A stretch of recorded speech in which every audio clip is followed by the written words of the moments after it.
Bon matin tout le monde.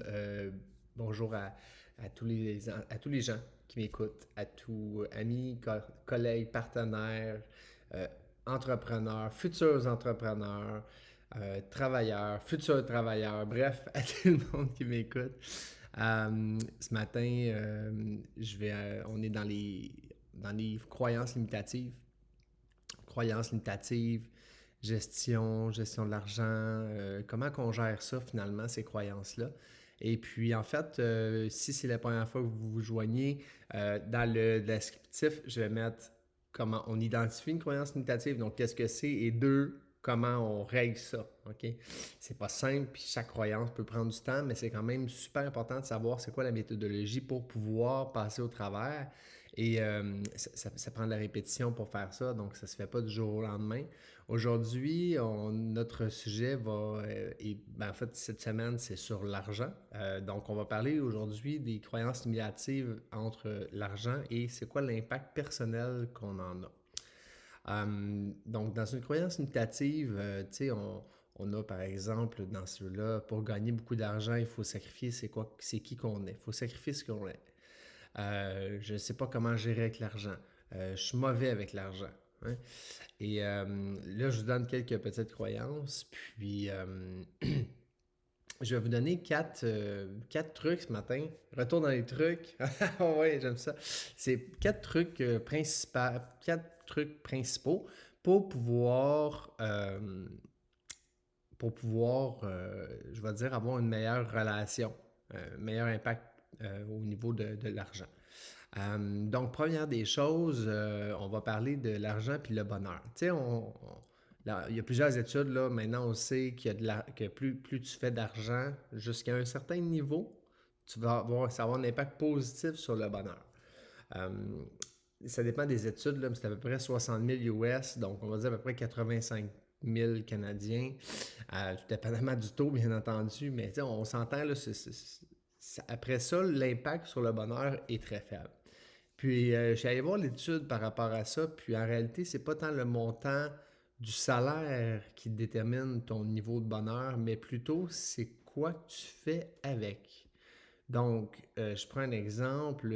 Si en faisant plus d'argent, ben, ça va t'aider, par exemple, à atteindre tes objectifs, t'apporter une satisfaction, t'apporter un bonheur, oui, ça va fonctionner et tu vas avoir un meilleur bonheur. Mais si ce gain d'argent supplémentaire-là, ça sert à acheter des trucs futiles ou impulsifs, ça ne va pas vous rendre plus heureux. Donc, il y a une grosse corrélation avec qu'est-ce qu'on va faire avec cet argent-là aussi qui est importante à prendre en considération.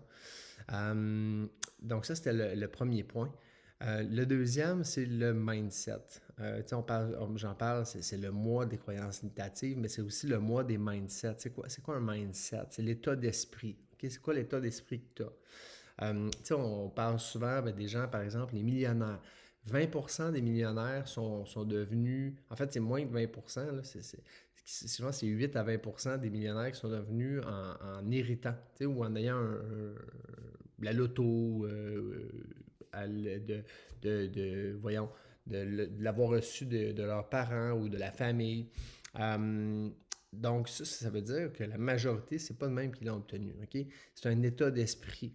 Un état d'esprit qu'ils ont eu, petit à petit, ça les a dirigés vers la richesse.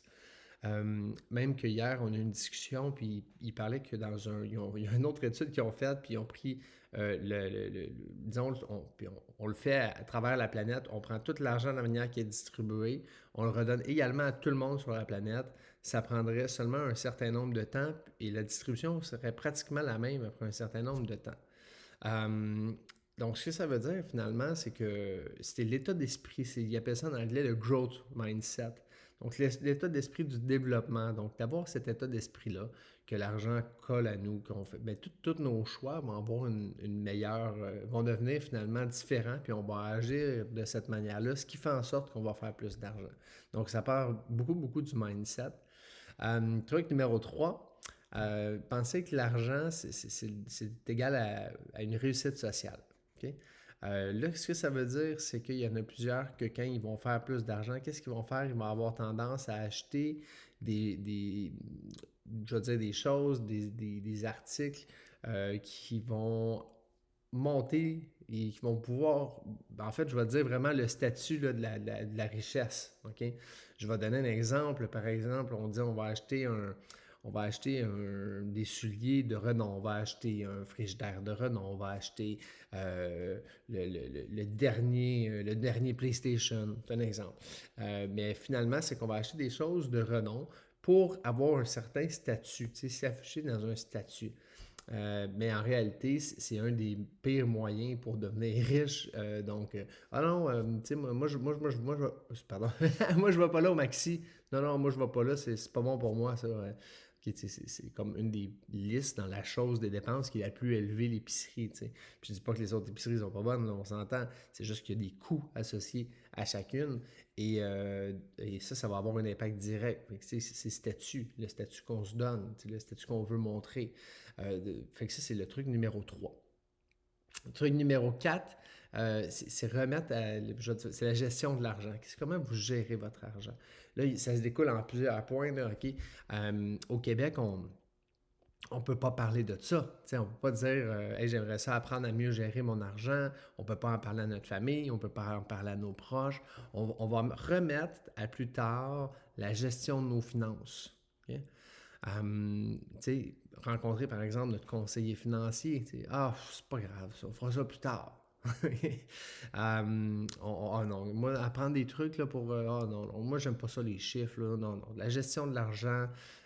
Puis, de toute façon, moi, il y en a que ça va être. Je suis trop jeune pour comment je ferai ça plus tard. Ça, c'est un des erreurs majeures. OK? Remettez pas à plus tard, à plus tard la gestion de vos finances. Commencez maintenant. Commencez maintenant. Vous voyez cette vidéo-là et partagez, OK? Regardez, je vous donne les 4 trucs, là. Le premier, c'est l'argent fait le bonheur, tout dépendamment de ce qu'on fait avec. OK? Je mets une alinéa à celui-là. 2, le mindset par rapport à l'argent, le growth mindset, le mindset de la croissance. 3, penser que l'argent, ça va être égal à une réussite sociale. Et 4, quand vous remettez la gestion de votre argent. Si vous pensez que ça peut être pratique pour quelqu'un d'autre, ben partagez-le. Faites attention de ne pas tout de suite mettre le nom en gros de la personne parce que ça peut peut-être choquer, mais en même temps. Fait que partagez-le. Merci d'être là, merci de m'écouter, merci de partager, merci de liker et on se dit à très bientôt.